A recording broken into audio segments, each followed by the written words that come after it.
వచనాల వరకు మనము చదువుకున్నాం. అయితే ఈ 12 నుంచి 19 వచనాలు దయచేసి మీరు జాగ్రత్తగా ఇంటికి వెళ్ళిన తర్వాత వాక్యాలు చదివే క్రమంలో ఈ 12 వచనం నుండి 19 వచనాల వరకు దైవజనుడు తన యొక్క ఆలోచన విధానాలు, దేవుని యొక్క ప్రేరేపణ బట్టి ఏ విషయాలు తెలియజేశారు అనేటువంటి మాటలు ఖచ్చితంగా మీరు ఈ వాక్య భాగాన్ని ఇంటికి వెళ్ళిన తర్వాత జాగ్రత్తగా చదవండి. వాక్యం అనేది ఇప్పుడు చూడండి, మన జీవితాల్లో ఒకసారి చదివిన తర్వాత లేదా విన్న తర్వాత దాన్ని ఎక్కడో పక్కన పడేయడం కాదు. చదివిన తర్వాత మరలా దాన్ని ఏం చేయాలా, ధ్యానం చేయాలి. ఆ తర్వాత మన జీవితంలో దాన్ని మరలా జ్ఞాపకం చేసుకుంటూ ఉండాలి. 2వ దినవృత్తాంతముల గ్రంథము 17వ అధ్యాయము 12వ వచనం నుండి 19 వచనాలు మీరు జాగ్రత్తగా మీరు అబ్జర్వ్ చేయండి. ఈనాడు ఒక్క వచనాన్ని మాత్రమే మీ ముందుకు తీసుకురావడానికి ఇష్టపడుతూ ఉన్నాను. చూడండి, 16వ వచనాన్ని మాత్రము మనము జ్ఞాపకం చేసుకుందాం. 16వ వచనాన్ని చదవండి. 3వ వాడు జిక్రీ కుమారుడై యెహోవాకు తనను తాను హృదయపూర్వకముగా మనోపూర్వకముగా సమర్పించుకొనగా అమస్య అతని యొక్క 2 లక్షల మంది పరాక్రమశాలులు ఉండేది. చాలండి, ఇక్కడ పిల్లలు జ్ఞాపకం చేసుకోండి. ఈ వాక్య భాగమును మనము జ్ఞాపకం చేసుకుంటున్నప్పుడు ఈ 12 వచనం నుండి 19 వచనాల వరకు చదవడానికి లేదా అవన్నీ ధ్యానం చేయడానికి ఇప్పుడు మనకు ఉన్నటువంటి సమయము సరిపోదు కనుక ఇక్కడ ఉన్నటువంటి 16 వచనంలో ఒక ముఖ్యమైనటువంటి అంశాన్ని మేము ముందుకు తీసుకురావడానికి ఇష్టపడుతూ ఉన్నాను. చూడండి, ఇక్కడ ఒక పేరు మనకు కనబడుతుంది, జిక్రీ కుమారుడు అని మనకు కనబడుతుంది. అక్కడ అతనికి ఉన్నటువంటి లక్షణాలు, అసలు ఏంటి జరిగినటువంటి సంఘటన అని అంటే, ఇక్కడ కొంతమంది అధిపతులను ఏర్పాటు చేశారు. అధిపతులను ఏర్పాటు చేసిన తర్వాత ఒక 5 అధిపతులు ఉన్నారు. ఎంతమంది అండి? 5 అధిపతులు ఉన్నారు. 5 అధిపతులలో యోధా నుండి 3 అధిపతులు ఉన్నారు. ఆ తర్వాత ఇశ్రాయేలు బెన్యామీను గోత్రం నుండి 2 అధిపతులు ఉన్నారు. యోధా గోత్రం నుండి ఏమో 3 అధిపతులుగా వచ్చారు. బెన్యామీను గోత్రం నుండి 2 అధిపతులుగా వచ్చారు. కలిపితే వాళ్ళిద్దరూ 3 కలిపితే 5 అధిపతులుగా ఉన్నారు. 5 యొక్క అధిపతుల యొక్క లక్షణాలు లేదా వారి యొక్క పని వివరాల గురించి రాస్తూ దైవజనుడు దేవుని ప్రేరేపణ ద్వారా పలికినటువంటి మాట ఏంటంటే, మీరు చదవండి. అది ఇంటికి వెళ్ళిన తర్వాత ఎందుకు చదవమన్నాను అని అంటే, 12వ వచనం నుండి 19 వచనాల వరకు చదివితే 5 యొక్క అధిపతుల యొక్క లక్షణాలు ఏంటి అని అంటే, ఒక్కొక్కరి దగ్గర ఎంతమంది పనివారు ఉన్నారు, లేదా ఎంతమంది అధికారులు ఉన్నారు, ఎంతమంది సైన్యం ఉంది, ఎంతమంది కాల్బలం ఉంది, ఇలా వివరిస్తూ అధిపతులు చేసేటువంటి పని వివరాలన్నీ తెలియజేస్తూ వచ్చిన తర్వాత ఇక్కడ 16వ వచనం దగ్గరికి వచ్చేటప్పటికి జిక్రీ కుమారుడు యెహోవాకు తనను తాను మనోపూర్వకముగా అప్పగించుకున్నాడు. అంటే మిగిలిన వారికి 2 లక్షలు, 3 లక్షలు, 6 లక్షలు ఇలా అని వివరిస్తూ వారి దగ్గర ఉన్న బలం ఇంత అని తెలియజేస్తూ, అంటే ఇతని దగ్గర కూడా ఆ బలాబలగాలు వివరిస్తూ ఈయన చెప్పినటువంటి విషయం ఏంటంటే, ఇవన్నీ పక్కన పెడితే, బలము బలహీనతలు లేదా బలగం ఇవన్నీ పక్కన పెడితే, తన ఒక్కడి గురించి మాత్రమే పరిశుద్ధాత్మ దేవుడు బయలుపరిచే విషయం ఏంటంటే, తనను తాను మనోపూర్వకముగా అంటే హృదయపూర్వకముగా ఎవరికి అప్పగించుకున్నాడు? యెహోవాకి అప్పగించుకున్నాడు అని రాయబడింది.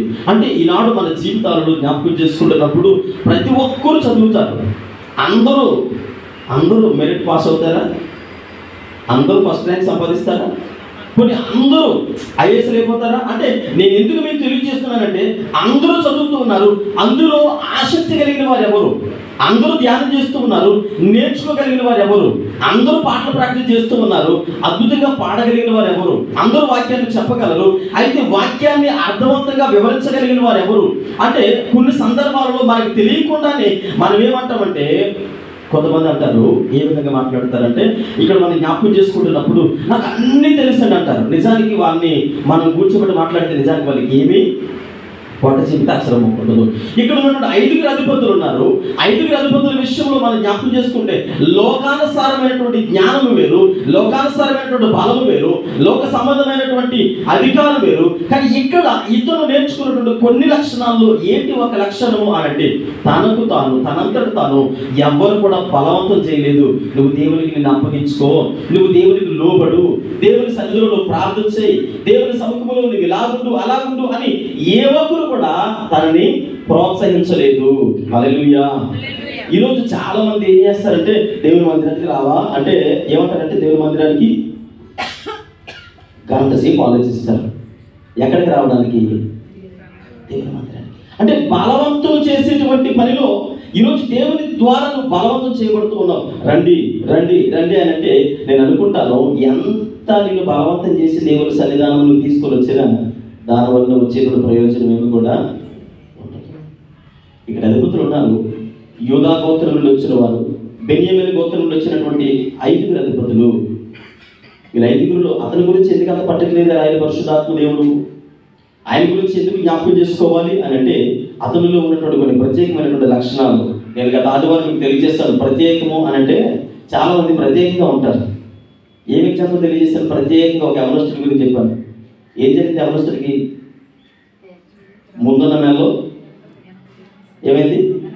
ముందున్న మేలో వెనక్కి తిప్పేశారు. ఎందుకని?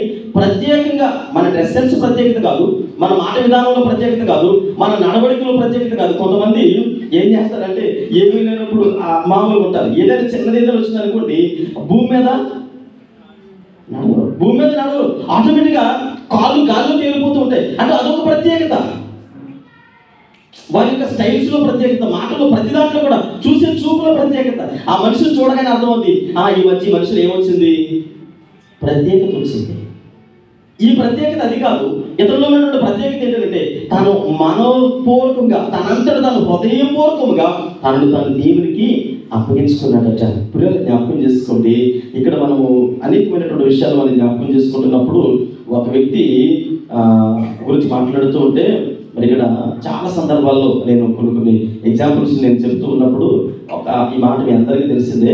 లోకానుసారంగా మనం లోకంలో ఉంటున్నాం కాబట్టి ఒక యవనస్తుడు అన్నాడట, ఏంటి అసలు నువ్వు ఎందుకు అలగొంటున్నావంటే, నేను ఫాలో అవడానికి లేదు, నేను ఏం చేసే ట్రెండ్ సెట్ చేయడానికి వచ్చాను అన్నదట. అందుకని ఆ పెద్ద అన్నాడట, ఏం చదువుకున్నావా అని అడిగాడట.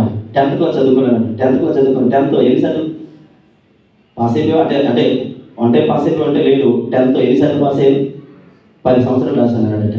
అంటే అయ్యగారు అందరిలాగా ఒకసారి పాస్ అవ్వడు, ఎన్ని సంవత్సరాలు పడుతుంది? ఎల్కేజీలో ఉన్నాడు, ఈ 10th క్లాస్ పాస్ అయ్యడానికి ఈతో పాటు 10th క్లాస్ రాస్తూ ఉన్నాడు. అంటే అయ్యగారు ఎలాంటి ప్రత్యేకతలో ఉన్నాడు? ఇంకా నేర్చుకునే క్రమంలోనే ఉన్నాడు.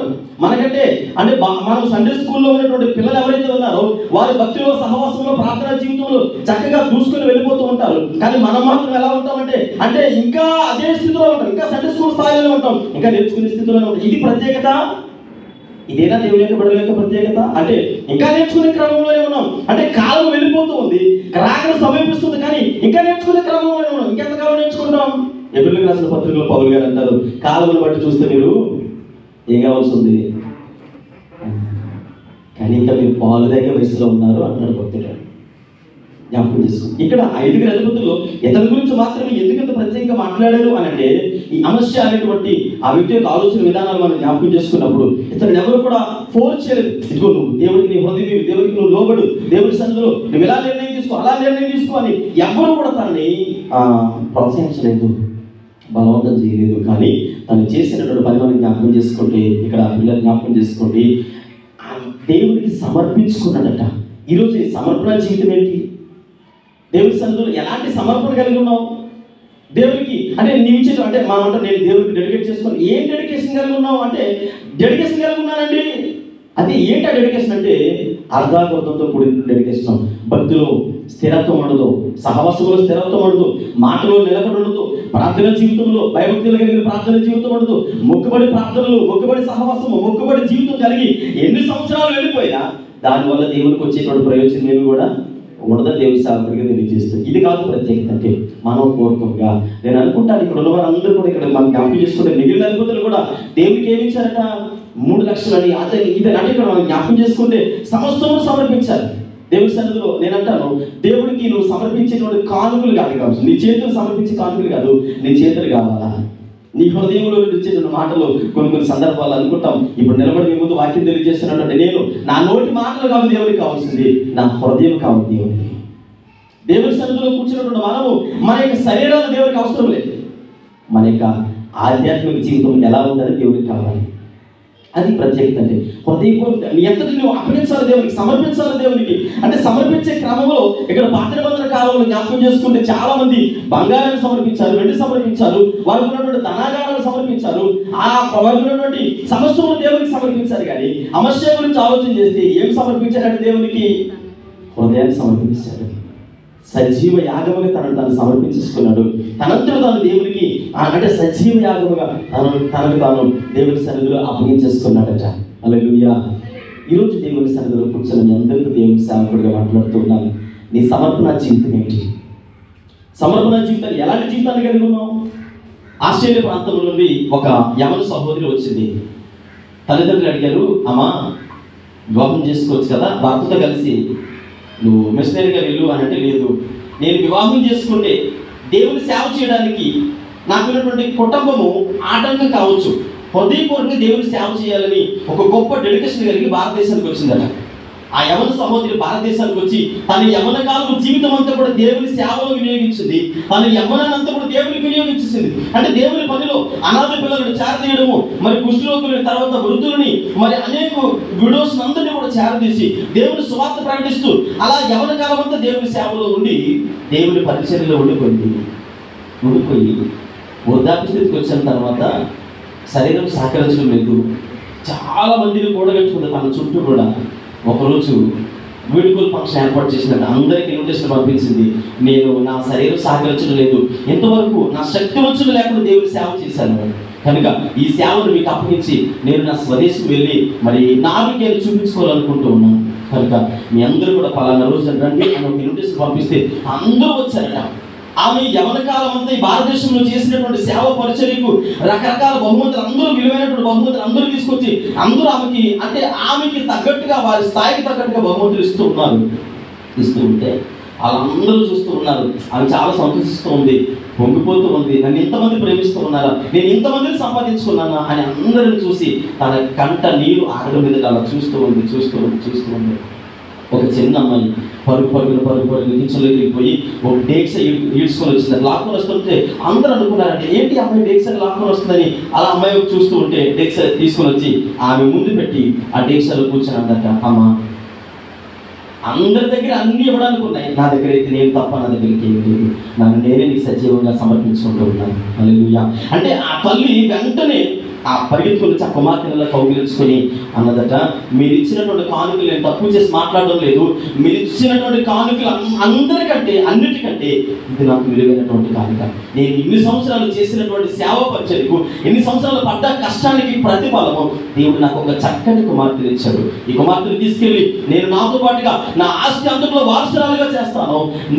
నేను ఏదైతే తాపత్రయంతో పనిచేస్తానో ఆ బాధ్యతను నా తదనంతరం మీ కుమార్తెకి అప్పగిస్తాను అని ఆస్ట్రేలియా దేశానికి అమ్మాయిని తీసుకుని వెళ్ళిపోయి చక్కగా చదివించి మరి చక్కగా వివాహం చేసి భారతదేశానికి పంపించింది. ఈరోజు రాయవల్లూరు ప్రాంతంలో కట్టబడినటువంటి అతిపెద్ద హాస్పిటల్ ఏదైతే ఉందో హాస్పిటల్కి యజమానురాలైనటువంటి కుమార్తె, అంటే ఒక అనాథ స్త్రీ తనను తాను సమర్పించుకోవడం ద్వారా ఈరోజు అనేక మంది బిడ్డలు ప్రపంచంలో, అంటే నాకు తెలుసు భారతదేశంలో ఆయా ప్రాంతాల నుండి అక్కడికి వెళ్ళి స్వస్థత పొందిన వారు ఎంతో మంది ఉంటూ ఉన్నారు. పిల్లలు ప్రార్థన చేయకుండా ఎవరు కూడా ఆపరేషన్ స్టార్ట్ చేయరు, అక్కడ ప్రార్థన చేయకుండా ఎవరు కూడా ట్రీట్మెంట్ స్టార్ట్ చేయరు. అంత గొప్ప బాధ్యత, అంటే సమర్పణ జీవితానికి ఉండవలసినటువంటి లక్షణాలు. ఈరోజు దేవుడి బిడ్డలుగా దేవుని మందిరానికి రావడమో, లేదా ప్రార్థన చేయడమో, విశ్వాసులుగా పేరు పెట్టుకుని జీవించడమో ఈ లోకంలో లోకస్తులకి మనకి పెద్దగా తేడా లేదు. పరిపూర్ణమైనటువంటి హృదయపూర్వకమైనటువంటి సమర్పణ జీవితాన్ని దేవుడు కోరుకుంటున్నాడు. చూడండి, ఇక్కడ మనం జ్ఞాపకం చేసుకుంటున్నప్పుడు మరి వృద్ధాప్యంలో ఆ తల్లికి దేవుడు ఇచ్చినటువంటి గొప్ప బహుమతిగా మనం జ్ఞాపకం చేసుకుంటూ ఉన్నాం. పిల్లల మరి ఈరోజు మన జీవితాలు ఎలా ఉన్నాయి? సమస్య మనోపూర్వకంగా దేవునికి తను తాను సమర్పించుకున్నాడు, తను తాను సజీవ యాగంగా అప్పగించుకున్నాడు. ఈరోజు మనమేం నేర్చుకోవాలి? నేర్చుకున్న ప్రతి విషయంలో మనం ఏమైనా అవలంబిస్తూ ఉన్నామా, ఆచరిస్తూ ఉన్నామా? మనకేమైనా ఉపయోగకరంగా ఉందా? ప్రతి ఆదివారం ఆరాధన క్రమము, లేదా ప్రతి వాక్య భాగము, ప్రతి లేఖన భాగము మన జీవితాలు ఏమైనా సరిచేస్తూ ఉందా? లేదంటే ఏదో అలా చొట్టచొట్టుగా చూసి వెళ్ళిపోతూ ఉందా? వాక్యాన్ని అర్థం చేసుకోలేని వారు, వాక్యాన్ని మరి అవగాహనకు రాలేని వారు ఇన్ని సంవత్సరాలు నామకార్థ క్రైస్తవులుగానే ఉంటారు. లోకస్తులకి మనకి వేరియేషన్ ఉండదు. ఈ మాట ప్రతి ఒక్కరు జ్ఞాపకం చేసుకోండి. వాక్యములో నువ్వు జీవించకపోతే, వాక్యానికి నువ్వు లోబడకపోతే వాక్యానికి నీకు సమాధానం ఉండదు. వాక్యానికి కట్టుబడుతాయి. ఎవరు వాక్యమో గతించిన ఆదివారం తెలియజేసి ఎవరు వాక్యమో వాక్యమే దేవుడు అయినాడు కదా. మరి వాక్యాన్ని తృణీకరించినప్పుడు నువ్వు ఎవరు తృణీకరిస్తూ ఉన్నావు? దేవుని మాట తృణీకరిస్తే మరి ఎవరికి లోబడుతూ ఉన్నావు? నేను అంటాను, ఈ లోకంలో అతి భయంకరమైనటువంటి బంధం ఏదంటే, బాబా అంటే అర్థం ఏంటి తెలుసండి? బాబా అంటే అర్థం ఏంటి? భార్య బాధితులు అంటారు కదా. అంటే భార్య బాధితులు ఎవరు? భర్తలు. ఈ లోకంలో అతి భయంకరమైనటువంటి బంధము కట్టుదిట్టమైనటువంటి బంధము. తల్లిదండ్రులు కూడా అథారిటీ లేదు. ఈ రోజు నువ్వు ఏదైనా మిస్టేక్ చేస్తే నీ భర్తకి సర్వాధికారం నీ మీద నేను గట్టిగా నిలదీసి అడగగలడు. నువ్వేదైనా తప్పు చేస్తే నీ భార్య నిన్ను గట్టిగా నిలదీసి అడగగలదు. అంటే ఈరోజు ఆమె ఏదైనా ఒక నీ మాట వినకపోతే గట్టిగా సమాజంలో నిలబడి ఆమె ఎంత ధైర్యంతో అసలు నేనంటే నీకు లెక్క లేకుండా పోతుందని నిలదీస్తావు కదా. మరి నేను ఎవరు నిలదీయలేదా?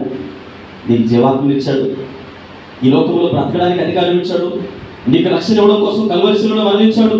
అనుకుంటున్నారేమో ఇప్పుడు మమ్మల్ని ఎవరు ప్రశ్నించడం లేదు, మమ్మల్ని ఎవరు గద్దించడం లేదు, మా జీవితం వెళ్ళిపోతుందంటే ఒక రోజు తీర్పు దినం రాబోతుంది. ఆ రోజు సింహాసనం ముందు నిలబడి కొన్ని వేల లక్షల కోట్ల మంది ఉంటే ఆ రోజు నీ వైపు వేలు చూపించి జీవ గ్రంథము తెరిచి నీ పేరు పిలిచి అన్ని కోట్ల జనాభాలో నిన్ను పిలిచి అడుగుతూ ఉంటే నువ్వు చేసే ప్రతి పాపానికి అక్కడ చదువుతూ ఉంటే ఎటు పారిపోవాలన్నా దిక్కు తోచని పరిస్థితి, ఎక్కడికి వెళ్ళాలన్నా ఇక్కడ దాక్కోగలవేమో అక్కడ దాక్కోలేవు. ఏమంటే మాస్టర్ గారి మాటలు మాకు హృదయాన్ని చాలా గట్టిగా తగిలేస్తున్నాయండి. ఈ ఆదివారం అంటే నేను చర్చికి రానండి, ఈరోజు ఆబ్సెంట్ అండి, వీలైతే నెక్స్ట్ సండే వస్తానండి. అలా ఎన్ని సండేలు తప్పించుకుంటావు, ఎన్ని ప్రార్థన సహవాసాలు తప్పించుకుంటావు.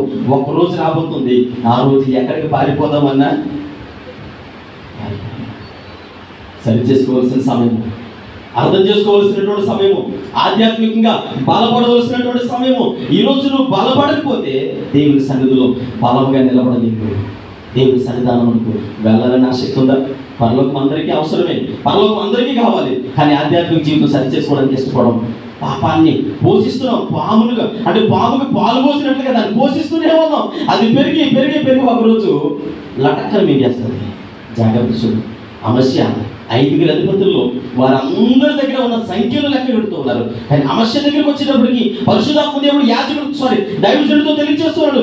ఆయనలో ఒక ప్రత్యేకత ఉంది, ఆయన గురించి ఎత్తు చూపించు అని దైవజనుడితో మాట్లాడుతూ ఉంటే ఇమ్మీడియట్ గా తన దగ్గర ఉన్న పలగాన్ని చెప్పాడు, తన హృదయంలో ఉన్నటువంటి లక్షణాన్ని చెబుతూ ఉన్నాడు. ఈరోజు నీ లక్షణాలు ఏంటి, నీలో ఉన్న ప్రత్యేకత ఏంటి జ్ఞాపకం తీసుకుంటే ఒక 3 విషయాలు, అంటే సమయం ఉంటే 3 తెలియజేస్తాను, లేదంటే ఒక విషయంలో క్లోజ్ చేస్తాను. చూడండి, ఇక్కడ మనకి మరి జ్ఞాపకం చేసుకుంటే ప్రత్యేకత కలిగి తనను తాను సమర్పించుకున్న వ్యక్తులు ఎవరైనా ఉన్నారా అనంటే పర్టికులర్గా మనందరికీ నిద్రలో రేపడిన మామూలు మాట్లాడకుండా చెప్పేవారు ఎవరు అనంటే యేసుక్రీస్తు ప్రభుల వారు తనను తాను ఎలా సమర్పించుకున్నారు, తనను తాను దేవునికి అంటే ఏ విధముగా మరి అప్పగించుకున్నాడు అని ఆలోచన చేస్తే ఇక్కడ పిల్లలు జ్ఞాపకం చేసుకోండి. ఆయన గురించి మనం ఆలోచన చేస్తున్నప్పుడు మరి ఆయన తనను తాను సజీవ యాగముగా మన కొరకు మన యొక్క పాపపు జీవితాన్ని తన మీద వేసుకోవడం కోసము ఈ లోకమునకు ఆయన సమర్పించుకొని సమర్పణ జీవితాన్ని కలిగి వచ్చినట్లుగా మనము చూడగలుగుతూ ఉన్నాం. హల్లెలూయా. లోకములో ప్రతి వ్యక్తిని లేదా ప్రతి ఒక్కరిని సృజించినటువంటి ఎవరు కలుగు చేస్తారు అని అంటే మీకు అర్థం అవడానికి నేను తెలియజేస్తాను. అమెరికా వాళ్ళు రక్తం ఎలా ఉంటుంది, అమెరికాలో ఉన్నటువంటి వ్యక్తుల రక్తం ఎలా ఉంటుంది, తెల్లగా ఉంటుందా? ఆస్ట్రేలియాలో, వెస్టిండీస్లో, భారతదేశంలో అందరి రక్తం ఒకటే కదా. కానీ చాలా మంది కొంతమంది అవివేకులు అనాలో లేదంటే భక్తిహీనులు అనాలో నాకు తెలియక వారిని అంటాను. వారు ఏమంటారంటే మాకు వేరే దేవుడు ఉన్నాడు. వేరే దేవుడు ఎవరు లేదు. నేను అనుకుంటాను భారతదేశంలో అనేక దేవతలను దేవుళ్ళు కలుగున్నాం కనుక నేను తృణీకరించడం లేదు, మీకు అర్థం అవడానికి వివరిస్తూ ఉన్నాను, ఎవరిని కించపరచడం లేదు. నేను అనుకుంటాను అమెరికా దేవుడు యేసుక్రీస్తు ప్రభుల వారైతే ఆ ప్రాంతంలో ఉన్న ప్రజల రక్తం వేరేలా ఉండేది. వాళ్ళకి 2 చేతులు 2 కాళ్ళు 2 చెవులు 2 కళ్ళు ఉంటే మన దేశంలో ఇప్పుడు మనకి అనేకులు కనుక 10 చేతులు 10 కాళ్ళు 10 తలలు మనకు ఉండేవి. ఉన్నాయా అలా ఎవరికైనా ఒక్క తల ఎక్స్ట్రా వచ్చిందండి హాస్పిటల్లో, ఒక శిశువు ఎక్స్ట్రా తలతో పుట్టగానే మొత్తం మీడియా మొత్తం ఎక్కడ ఉంటుంది, ఆ మనసు చుట్టే ఉంటుంది. అన్ని టీవీ ఛానల్లో అక్కడే ఉంటాయి. అంటే ఈరోజు దేవుడు ఒక్కడే, మనల్ని కలుగు చేసిన వాడు ఒక్కడే. అంటే ఈరోజు దేవుడు ఒక్కడే గుర్తెరిగి కూడా జనాలు ఎంత అవివేకంగా బ్రతుకుతున్నారంటే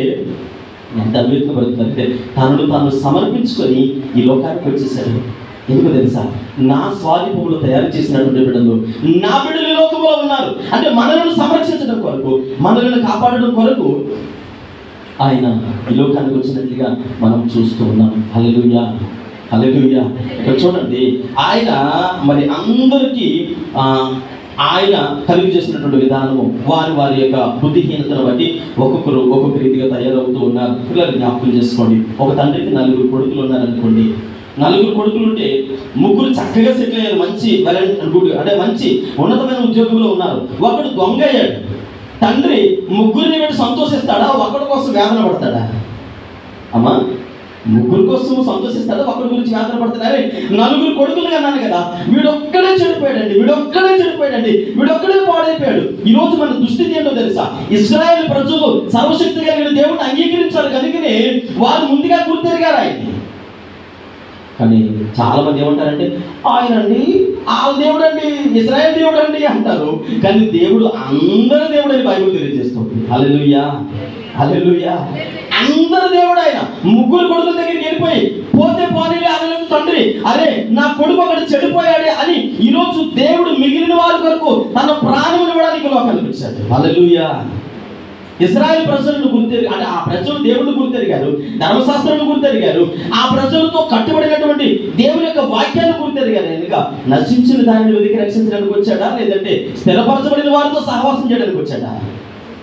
ఏమండి, దేవుని ఎరిగిన ప్రజలతో సహవాసం చేయడానికి వచ్చాడా, నశించిన దాన్ని వెతికి రక్షించడానికి వచ్చాడా? అంటే చెడిపోయిన కొడుకు కొరకు, అంటే చెడిపోయిన వాడు ఒకడు ఉన్నాడు, వాడి కొరకు వచ్చాడు. ఆయన తనను సమర్పించేసుకున్నాడు. ఒకనొక సమయంలో ఆలోచన చేస్తూ ఉన్నాడు. మీరు గమనించండి, ధర్మశాస్త్రాన్ని ఇచ్చాడు దేవుడు, ధర్మశాస్త్రాన్ని ఇచ్చాడు, ప్రవక్తలను ఇచ్చాడు, యాజకులను ఇచ్చాడు, ఉపదేశకులను ఇచ్చాడు, బోధకులను ఇచ్చాడు. వీళ్ళందరినీ ఇచ్చిన తర్వాత ఆలోచన చేస్తున్నాడు. ఒక రోజు ఆయన ఏంటి అసలు మానవ దుస్థితి ఏంటి, నా ప్రజలు, నా పిల్లలు, నా స్వరూపంలో కలిగజేసిన పిల్లలు ఏంటి పరిస్థితిని ఆలోచన చేస్తూ ఉంటే ఒక ఆలోచన వచ్చిందండి. ఏంటి ఇలా కాదు, వీళ్ళ కొరకు మరి గొర్రెల రక్తమైన, మేకల రక్తమైన, గొవ్వల రక్తం, కోడి రక్తం, ఏ రక్తం కూడా పనికిరాదు కనుక మరి నేనే ఈ లోకంలోకి వెళ్ళాలని ఆలోచన వచ్చింది. తాను వ్యక్తులుగా చేసుకొని ఆయన లోకానికి వచ్చి మనుషులను రక్షించడానికి మరి లోకంలో ఆయన జన్మించినట్లుగా మనం చూడగలుగుతూ ఉన్నాం. లేదా జ్ఞాపకం చేసుకోండి, ఆయన పరిశుద్ధుడు కనుక ఆ పరిశుద్ధుని రక్తము చిందించబడితేనే మానవాళికి పాప విముక్తి ఉందని ఆయన గుర్తెరిగాడు. యాజకులు, ప్రవక్తులు, ఆ తర్వాత మరి బోధకులు, వీళ్ళందరూ కూడా అయిపోయారు. ఆయన తను తగ్గించుకుని లోకానికి వచ్చి తను సమర్పించుకున్నాడు. చూడండి, ఒక వాక్య భాగం చదువుకుందాం. 1 తిమోతి రాసిన పత్రిక 2వ అధ్యాయము 4వ వచనం నుండి చదువుకుందాం. 1 తిమోతి రాసిన పత్రిక 2వ అధ్యాయము 4వ వచనం నుండి చదవండి సార్ వాక్య భాగము.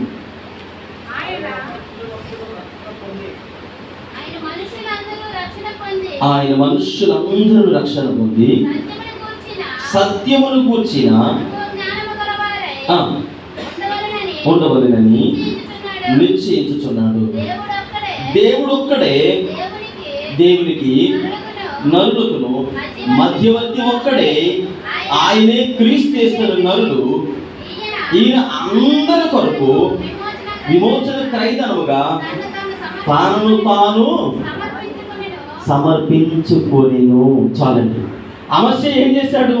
తనను తాను సమర్పించుకున్నాడు దేవునికి. అది కూడా బలవంతంగా కాదు, ఇంకొకరు ఎవరో చెబితే కాదు, ఎవరో ప్రోత్సహిస్తే కాదు. ఈరోజు కొంతమంది ఉంటారు దేవుడి సన్నిధిలో, ఒకవేళ ఎవరికి ఏదైనా బాధ్యత అప్పగించామనుకోండి, మీరు కొద్దిగా ఈ కుర్చీలని సరిదేయండి, కొద్దిగా మీరు ఆ లైట్లు ఫ్యాన్లు ఆఫ్ చేసి కిటికీలు వేయండి, లేదంటే మీరు ఈ చర్చి కొద్దిగా క్లీన్ చేసేయండి, లేదంటే మన పని కదా దేవుడి మందిరంలో పని చేయండి అని ఎవరికైనా అప్పగించామనుకోండి, పాస్టర్ గారికి నేనే కనపడ్డాను అంటారు. ఎవరు కనపడ్డారు? నేనే కనపడ్డాను పాస్టర్ గారికి అంటారు.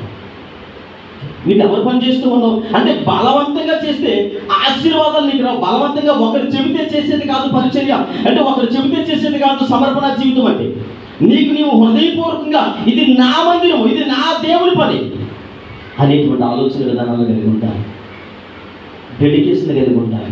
దేవుని కొరకు బలవంతంగా చేసేది కదా. బలవంతంగా మీకు తెలుసు, కయ్యను బలవంతంగా ఇచ్చాడు, ఏమొచ్చాయి?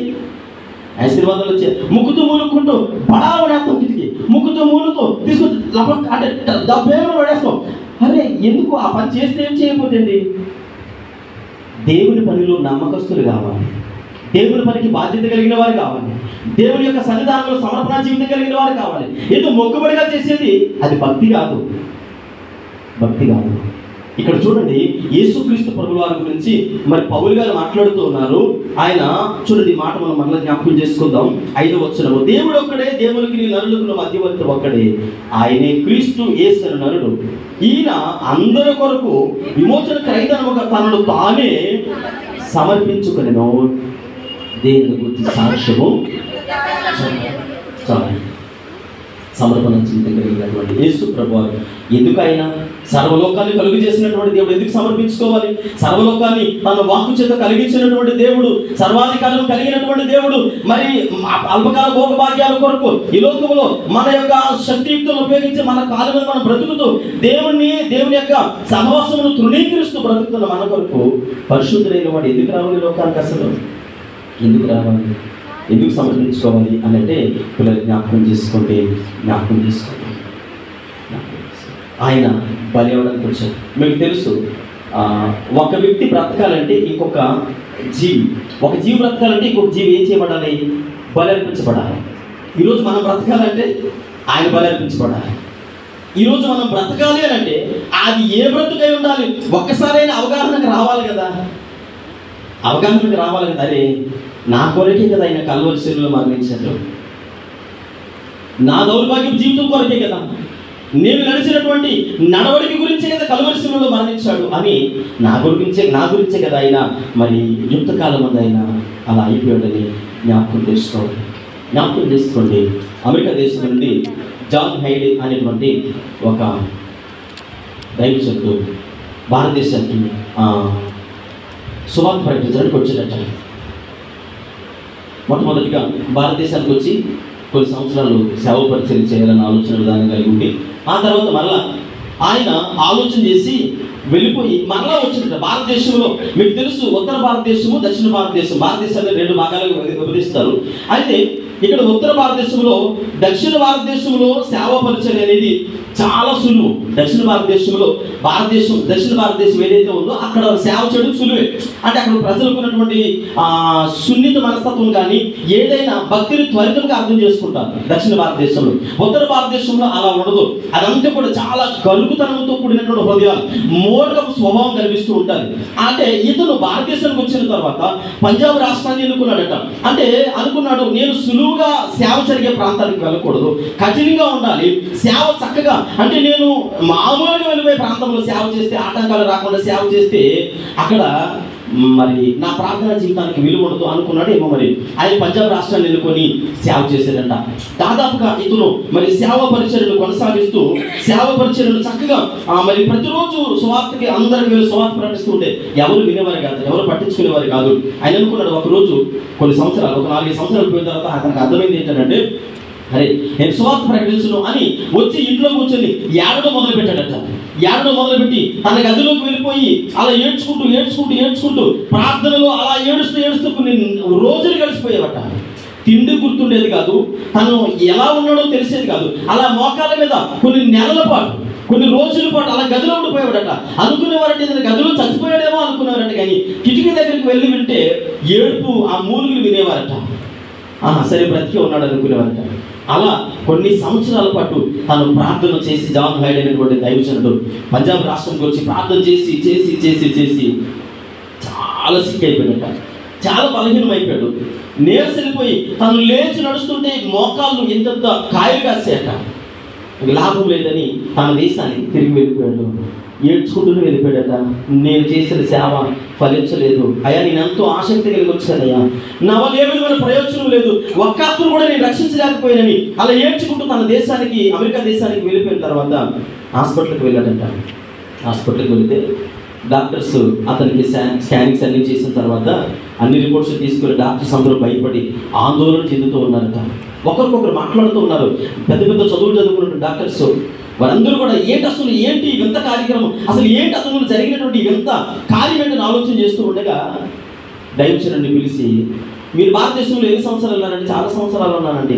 అంటే మీరేం పని చేస్తున్నారంటే? నేను సేవ పరిచయం చేస్తూ ఉన్నాను. సరే, మరి మీ యొక్క శరీర దృఢత్వం కోల్పోయింది, మీ రక్తంలో మార్పు వచ్చింది, ఆ తర్వాత మీ శరీరంలో అవయవాలు మార్పు వచ్చింది, ఏంటి అసలు మీ యొక్క పరిస్థితి ఏంటి అని అడిగితే, ఏమీ లేదు, భారతదేశ రక్షణ కొరకు పంజాబ్ రాష్ట్రంలో సేవకుడిగా వెళ్ళి నేను ప్రతిరోజు ఏడుస్తూ ఉన్నాను, ఏడుపై నాకు అన్నప్రాణములు అని చెప్పాడట. చెప్పగానే డాక్టర్స్ అన్నారట, ఒక వ్యక్తి అతిగా ఆలోచించడం ద్వారా, ఎక్కువగా ఏడవడం ద్వారా, ఎక్కువగా చింతించడం ద్వారా మన హృదయము స్థానభ్రంశం జరుగుతుందట. మన హృదయం ఏమవుతుంది? తనున్న స్థానం నుంచి వేరే స్థానానికి కదిలిపోవడం జరుగుతూ ఉంది. ఎవరైతే అధికంగా చింతిస్తారో, ఎవరైతే అధికంగా ఏడుస్తారో, ఎవరైతే అధికంగా వేదనకు గురవుతారో వారి హృదయ స్థానము అంటే స్థానభ్రంశము, ఇతను గుండె ఎడమవైపు ఉండవలసినటువంటి గుండె కుడివైపు వచ్చేసిందట. జాన్ హేడ్ అనేటువంటి దైవజనుడు డాక్టర్స్ అందరూ ఆందోళన చెంది, అయ్యా మా రిక్వెస్ట్ ఏంటంటే ఇంకెప్పుడు కూడా మీరు ఏడవకండి అని అంటే ఆయన చెప్పిన మాట ఏంటో తెలుసా? నేను చనిపోయే వరకు ఏడుస్తూనే ఉంటాను. పంజాబ్ రాష్ట్రంలో అనగా భారతదేశంలో మరి దేవుడు అద్భుతమైన సువార్త జరిగించే వరకు నేను చేసిన సేవ ఫలించలేదు అని ఏడ్చి ఏడ్చి ఏడ్చి ఏడ్చి ఏడ్చి ఏడుస్తూనే చనిపోయాడంట దైవజనుడు అమెరికా రాష్ట్రంలో. చివరికి పంజాబ్ రాష్ట్రంలో మరి మిషనరీలు రావడం కాదు, కానీ అదే రాష్ట్రం నుంచి ప్రపంచాన్ని ఉరుతులగించినటువంటి, ప్రపంచాన్ని కదిలించినటువంటి ఒక గొప్ప దైవజనుడు వచ్చాడు. ఆయనే భక్తి సింగ్ గారు. హల్లెలూయా, హల్లెలూయా. ఇంత గొప్ప దైవజనుడు ప్రపంచానికి సువార్త అందించడానికి ఎక్కడి నుంచో సువార్తకి ఎక్కడికి రావడం కాదు. జాన్ హైడ్ అనే దైవజనుడు కన్నిటి ప్రార్థనకి ప్రతిఫలము ఒక గొప్ప దైవజనుడు వచ్చాడు. భక్తి సింగ్ గారు వచ్చి ఆయన ప్రపంచానికి ఒక గొప్ప సాక్షిగా నిలిచాడు. ఇల్లు కొన్ని వేల సంఘాలు కట్టాడు. ఆయన కొన్ని వేల ఆత్మలు రక్షించాడు. పిల్లలు జ్ఞాపకం చేసుకోండి, సమర్పణ జీవితం అంటే అది. నీవు దేవుని సన్నిధిలో విశ్వాసము లేదంటే ఫర్దర్గా ఎవరో నాకు తెలియదు. నీ సమర్పణ జీవితం ఏంటి? ఏ విధమైన డెడికేషన్ కలిగి ఉన్నాం? విశ్వాసులకి దేవుని సన్నిధిలో మన కాలంలో వెళ్ళబుచ్చుతూ ఉన్నాం. ఎక్కడో విదేశాల నుంచి వారి యొక్క జీవితాన్ని ఇక్కడ మరి బలియార్పణగా పెట్టేస్తారు. అంటే సజీవ యాగముగా వారిని వారు సమర్పించుకున్నారు. అయితే మనం ఏం చేస్తాం తెలుసా? మన పక్కింటి వారి కోసమే ప్రార్థన చేయం, మన కుటుంబ సభ్యుల కోసమే ప్రార్థన చేయం. మన కుటుంబంలో ఒకరు నశించిపోతున్నారు సార్, వారి గురించి వాడు అంతేనండి, వాడు వదిలేండి. వాడు ఏంటి వదిలేసేది? రేపు లెక్క అప్పు చెప్పాలి, ఆ విషయం మర్చిపోతున్నారేమో. రక్షించబడిన మీరు అనుకుంటున్నారు పాస్టర్ గారికి 2 శిక్ష ఉంటుందండి అంటారు చాలామంది. పాస్టర్ గారికి 2 శిక్ష ఉంటుంది, అది కరెక్టే. కానీ నేనంటాను, నీ పక్కనున్న వ్యక్తికి లెక్క అడుగుతాడు దేవుడు. నువ్వు ప్రార్థన చేస్తావు కదా, ఆ వ్యక్తికి ప్రార్థన అంటే ఏంటో చెప్పావా? వాక్యం చదివావు కదా, వాక్యంలో ఏ విషయం ఉందో తెలియజేస్తావా? దేవునికి లెక్క అప్పగించవలసిన సమయం రాబోతుంది. కనుక సమర్పణ జీవితం, కానుకలు సమర్పించొద్దని నా ఉద్దేశం కాదు, సమర్పించాలి. అట్ ద సేమ్ టైం నీ యొక్క ఆధ్యాత్మిక జీవితాన్ని సజీవ యాగముకు దేవునికి అర్పించాలి. ఇక్కడ జాన్ హెడ్ అయినటువంటి దైవజనుడి గురించి మనం జ్ఞాపకం చేసుకుంటూ ఉన్నాం. ఆయన మరి హృదయపూర్వకంగా దేవుని సేవ పరిచయం కొనసాగించినట్లుగా మనం చూడగలుగుతున్నాం. యేసుక్రీస్తు ప్రభువు వారు కూడా తనను తాను సజీవ యాగముగా సమర్పించుకున్నట్లుగా మనము జ్ఞాపకం చేసుకుంటూ ఉన్నాము. పిల్లల ఇక్కడ జ్ఞాపకం చేసుకోండి. మరి ఇక్కడ జాన్ హెడ్ అయినటువంటి దైవజనుడు కూడా తనను తాను సజీవ యాగముగా మరి తనను తాను సమర్పించుకున్నట్లుగా మనం చూడగలుగుతూ ఉన్నాం. హల్లెలూయా, హల్లెలూయా. పిల్లలు జ్ఞాపకం చేస్తుంది. మరి మన యొక్క సమర్పణ జీవితం ఎలాగుంది? మన యొక్క ప్రార్థన జీవితం ఎలాగుంది? మన యొక్క భక్తి జీవితం ఎలా ఉందని దేవుని సేవకుడిగా ఒకసారి మనం పరిశీలన చేసుకుంటున్నప్పుడు ఖచ్చితంగా మరి ఒక్క ముగ్గురు వ్యక్తులు అవశ్య తన జీవితంలో మనస్ఫూర్తిగా మనపూర్వకంగా ఎవరో బలవంతం చేయలేదు. నువ్వు దేవునికి హృదయాన్ని యేసుక్రీస్తు ప్రభువు వారికి నువ్వు వెళ్ళు మానవుల కొరకు నీ ప్రాణం అర్పించాలి, ఎవరు కూడా బలవంతం చేయలేదు. తను రిక్టర్గా చేసుకున్నాడు, లోకానికి వచ్చాడు. ఆయన మానవాళి కొరకు తను సజీవ యాగంగా అప్పగించుకున్నట్లుగా మనము చూడగలుగుతూ ఉన్నాము. అదే రీతిగా జాన్ హైడ్ అయినటువంటి దైవజనుడు తన జీవితాన్ని సజీవ యాగంగా అర్పించేశాడు. ఇందాక చెప్పిన ఎగ్జాంపుల్, ఒక చిన్న పాప రాయవెల్లూరు ప్రాంతంలో అత్యధికంగా, ఈరోజు మీరు ఎప్పుడైనా అబ్జర్వ్ చేయండి హాస్పిటల్ గురించి, ప్రపంచమంతా కూడా మారిపోతుంది. గొప్ప గొప్ప మరి ప్రార్థన వీరులు అక్కడ ఉంటారు. గొప్ప గొప్ప మరి స్వస్థతలు దేవుడు జరిగిస్తూ ఉన్నాడు. అంటే ప్రార్థన ద్వారా స్వస్థతలు అవన్నీ తర్వాత విషయం. అంటే అంత గొప్ప హాస్పిటల్ స్థాపించడానికి ఒక చిన్న సంఘటన, ఒక అనాథ పాప తను సమర్పించేసుకోండి. ఈరోజు నీ జీవితం ఎలాగుంది? నీకున్నటువంటి దేవుడు ఇచ్చినటువంటి బిడ్డల విషయంలో ఏ విధమైన ఆలోచన చేస్తూ ఉన్నారు? సమర్పణ జీవితం అని అంటే మనం ఇచ్చే కానుకల విషయంలో దేవుడు చూస్తున్నాడు, కరెక్టే, అది సేవ జరగడానికి అవసరమే. కానీ నీ పిల్లలు దేని కొరకు ఉపయోగిస్తూ ఉన్నావు? చాలా మంది అంటారు, మా అబ్బాయి ఐపీఎస్ అవ్వాలండి, మా అబ్బాయి ఐఏఎస్ అవ్వాలండి, మా అమ్మాయి డాక్టర్ అవ్వాలండి, ఇంజనీర్ అవ్వాలండి, ఆ టీచర్ అవ్వాలండి, అన్నీ బాగానే ఉన్నాయి. మరి సేవకులు అవ్వాలని ఎవరు ఎందుకు కోరుకోరు? ఏమంటే సేవ చేయడం అంటే లోకువా యేసుక్రీస్తు ప్రభుల వారి అంటే నువ్వు సేవను లోకుగా చూస్తున్నావంటే యేసు ప్రభువారిని కూడా లోకుగా చూస్తున్నట్టే కదా. ఈ రోజు నీకు ఇక్కడ రక్షణ ఎక్కడి నుండి వచ్చింది? ఆయన తను సమర్పించుకుని లోకానికి రాకపోతే నేనంటాను, ప్రపంచంలో ఆయా దేశముల నుండి వారు తన జీవితంలో పనవగా పెట్టి భారతదేశంలోకి వచ్చి చేసినటువంటి సేవ ఈరోజు ఎలా అయిపోయిందో తెలుసండి, ఆట విడిపో. సంఘం అంటే ఏంటో తెలియదు, సేవ అంటే ఏంటో తెలియదు. ఇంత కష్టపడి వారి ప్రాణములను సైతం లెక్క చేయకుండా కొన్ని వందల సంవత్సరాల క్రితం వారు వచ్చినటువంటి ఇంత కష్టపడి రక్తాన్ని చిందించి ప్రాణములను తృణప్రాయంగా వదిలేసినటువంటి గొప్ప గొప్ప దైవజనుల యొక్క విలువ ఈరోజు ఎక్కడ పోతుందో తెలుసా? మన భక్తి జీవితంలో పోతూ ఉంది. మనం అనుకుంటాం మనం చేసేటువంటి భక్తి జీవితము ఎంతో మంది ప్రాణత్యాగాల యొక్క విలువకు అర్థం లేకుండా పోతూ ఉంది. అందుకని ఈరోజు నీ సమర్పణ జీవితము ఎలా ఉంది అని ఆలోచన చేస్తే ఒక మాట చెప్పేసి నేను ముగించేస్తాను. చూడండి, ఒక తల్లి యవనస్తురాలుగా దేవుని సన్నిధిలో పెరుగుతూ ఉంది. అంటే దేవుని సన్నిధిలో పెరుగుతూ వాక్యం ద్వారా పట్టబడిందట. నేను దేవుని కొరకు పని చేయాలి, నేను సమర్పణ జీవితం కలిగి ఉండాలనుకుందట. అనుకుంటే తల్లిదండ్రులు అన్నారట, అమ్మా వద్దు, నువ్వు చేయొద్దు, ఆడపిల్లవు కదా అంటే, లేదు నేను చేస్తాను. సరే, వివాహం అయింది. వివాహం అయిన తర్వాత భర్తను అడిగింది, వద్దమ్మా నువ్వు చేయలేవు, విదేశాలు వెళ్ళి వేరే దేశాలు వెళ్ళి చేయడం అనేది చాలా కష్టం. తనకున్న టార్గెట్ ఏంటంటే భయంకరమైనటువంటి నరమాంస భక్షకుల మధ్యలోకి వెళ్ళి సేవ చేయాలని కోరుకుందట. ఆ ప్రాంతానికి వెళ్ళి సేవ చేయాలని కోరుకుంటున్నప్పుడు తల్లిదండ్రులు అబ్జెక్షన్ చేశారు, భర్త అబ్జెక్షన్ చేశారు. అయితే మొత్తానికి తను ప్రార్థన చేస్తూ ఉంది. దేవుడు తనకి 5 బిడ్డలు ఇచ్చాడట. 5 కుమారులు ఇస్తే చిన్న వయసు నుంచి ఉగ్గుపాలు పట్టే వయసు నుంచి వారికి ఏం చెబుతుందో తెలుసా? వారికి ఇలా పాలు పడుతూ చెబుతుందట, అయ్యా నరమాంస భక్షకుల మధ్యలో సేవ చేయాలని కోరిక నా కోరిక, నేను సమర్పణ జీవితాన్ని కలిగి ఉన్నాను కనుక మీకు తెలియజేస్తూ ఉన్నాను, మీరు సమర్పణ జీవితాన్ని కలిగి దేవుని సువార్తను అందించండి అని ఆ పిల్లలకి నేర్పించినప్పుడు చెబుతూ ఉన్నప్పుడు పిల్లలు వయసుకు వచ్చారు. ఎంత వయసుకు వచ్చిన తర్వాత పెద్ద కుమారుడికి చెప్పిందంట, వెళతావా అంటే, అమ్మ చిన్న వయసు నుంచి నువ్వు నేర్పించింది ఇదే కదా, వెళతాను అన్నాడట.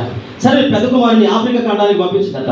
ఎప్పుడైతే ఆ ఖండంలో ఆఫ్రికా ఖండంలో నరమాంస భక్షకులు ఉన్నటువంటి దీవులు అడుగు పెట్టగానే ఆ పెద్ద కుమారుడిని పట్టుకొని చెట్టుకు ఏలగట్టి, తలకిందులుగా ఏలగట్టి ప్రాణంతో ఉండగానే అతన్ని పీక్కొని చంపుకొని తినేశారట. ఆ వార్త తల్లికి తెలిసింది. సరే, యెహోవా ఇచ్చును, యెహోవా తీసుకెళ్ళను అనుకుంది, వదిలేసిందట. అందరూ అనుకున్నారట, అరే పెద్ద కుమారుడు చచ్చిపోతే ఏ చింత లేకుండా ఉందేంటి అనుకున్నారట. భర్తకు సద్దుమానం చెప్పింది, నాకున్న సమర్పణ జీవితం. రెండో కుమారుడితో అన్నదట, ఏమయ్యా నువ్వు వెళ్తావంటే, అమ్మా నువ్వు మాకు నేర్పించిన భక్తిదే, వెళ్తాను అని రెండో కుమారుడు వెళ్ళాడట. అలాగే 4వ కుమారుడు వరకు అందరినీ చంపుకొని తినేశాడు. తర్వాత చివరి కుమారుడు ఉన్నాడు, 5వ కుమారుడు పంపించిందట. పంపించిన తర్వాత అక్కడి నుంచి వార్త వచ్చింది, 5వ కుమారుడు కూడా చనిపోయాడు. బిగ్గరగా ఏడుస్తుందట. చుట్టుపక్కల వారందరూ చూస్తూ ఉన్నారు.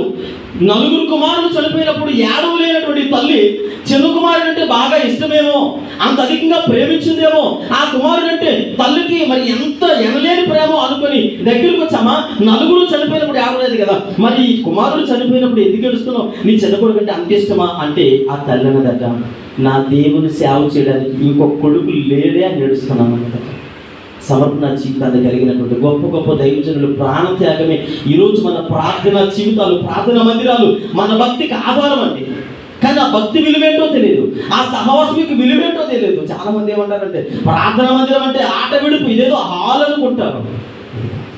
దేవుడు తన ప్రాణాలను లెక్క చేయకుండా ఎలాగైతే ఇచ్చాడో, ఎంతో మంది దైవజనులు వారి ప్రాణాలను లెక్క చేయకుండా ఈరోజు మనందరం ఆరాధించడానికి వారి ప్రాణములను సైతం లెక్క చేయకుండా మరి సమర్పణ జీవితాలు కలిగి ఉన్నారని దేవుని సేవకుడిగా తెలియజేస్తూ ఉన్నాం. ప్రియ యవన సహోదరి సహోదరులారా, ప్రియ తల్లిదండ్రులారా, దేవుని సేవ పరిచర్య కొరకు, దేవుని యొక్క పనిచేయడం కొరకు, అదే పనేనే కావచ్చు, సేవకుడి పనే కాదు, సేవకురాల పనే కాదు, సంఘములో నీకు అప్పగించిన పనిలో నమ్మకస్తులుగా ఉండాలి. అది చిన్న పనైనా సరే, ఎవరు చూడట్లేదు కదని చెప్పేసి అమ్మ కొంచెం తుడిసేది అనగానే ఎవరు చూడట్లేదు కదని చీపురు ఎలాగెలా తుడిసేది, అందరూ చూసేటప్పుడు ఇలా తుడుస్తారు. చాలా మంది నిదానంగా చూడలేనప్పుడు ఇలాగెలా కలిసి పక్కన పెడతారు. అది నమ్మకత్వమా? అందరూ చూసేటప్పుడు శుభ్రంగా ఇలా క్లాత్ తుడుస్తారు, ఎవరు చూడలేనప్పుడు ఇలాగ కలిసి పడేస్తారు. అది నమ్మకత్వం కాదు, నమ్మకత్వం కాదు. చాలా మంది ఎవరు ఏమంటారో తెలుసా, తల్లిదండ్రుల దగ్గరికి వచ్చినప్పుడు, అమ్మా అలా కాదు, నువ్వు సరిగ్గా లేవు అని ఎవరైనా పిల్లలకు చెప్పామనుకోండి, వాళ్ళ అమ్మగారు ఎలా కనపడతారు తెలుసా? ఈజిప్ట్ మమ్మీలా కనపడతారు. నాన్నగారు ఎలా కనపడతారు తెలుసా? ఎట్లా చనిపోలేదు, మన ఇంట్లో పుట్టాడు అంటారు. తల్లిదండ్రులు అంటే లెక్కలేనటువంటి కుటుంబాలు ఉంటున్నాయి ఈ రోజుల్లో. మమ్మీ, ఈజిప్ట్ మమ్మీ చనిపోలేదు, నువ్వే మా ఈజిప్ట్ మమ్మీ అంటారు. తల్లి యొక్క విలువను అలా చూస్తూ ఉన్నారు, తండ్రిని ఎట్లాంతో చూస్తూ ఉన్నారు. ఈరోజు సమర్పణ జీవితాన్ని కలిగినటువంటి పిల్లలు లేరు, అలాంటి తల్లిదండ్రులు కూడా లేరు. అమ్మో, మా పిల్లలు సేవకి ఎందుకండి, సేవ చేసే వాళ్ళు చాలా మంది ఉన్నారండి, వాళ్ళు చేస్తారండి, మా పిల్లలు వజ్రాలండి, వీళ్ళు డైమండ్లు అండి, మా పిల్లలు ఏటనుకున్నారండి దేవుని మందిరంలో, అసలు వీళ్ళేంటండి, వీళ్ళు దేవుని అసలు ఏమనుకుంటున్నారు మీరు, మా పిల్లలకు మీరు పని చెప్పే అంత గొప్పలా? ఏంటి పిల్లలను పచ్చారు పుట్టారా? యేసుక్రీస్తు ప్రభువుల కంటే గొప్పలా? తనను తాను వ్యక్తిగా చేసుకుని లోకానికి వచ్చి ఆయన మానవ మాత్రుడిగా పశువుల పాపలా జన్మించగలది. సకల పాప సంపూర్ణమైనటువంటి మనము పరిశుద్ధులతో సమానులా? ఏమండి, పరిచర్య విలువ తెలియదు, సమర్పణ జీవితం యొక్క విలువ తెలియదు, మందిర పరిచర్య విలువ తెలియదు, ప్రార్థన సహవాసంలో ఏ విధంగా ఉండాలో తెలియదు. అమస్య అధ్యక్షుడు, అమస్య అధిపతి, కానీ తన మనస్సు మనోపూర్వకంగా దేవుడికి అప్పగించుకున్నాడు.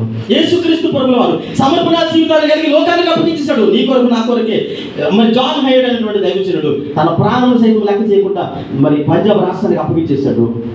ఒక తల్లి, ఒక తండ్రిగా ఈరోజు ఇక్కడ ఉన్నారు కదా, మీ సమర్పణ జీవితం ఏంటి?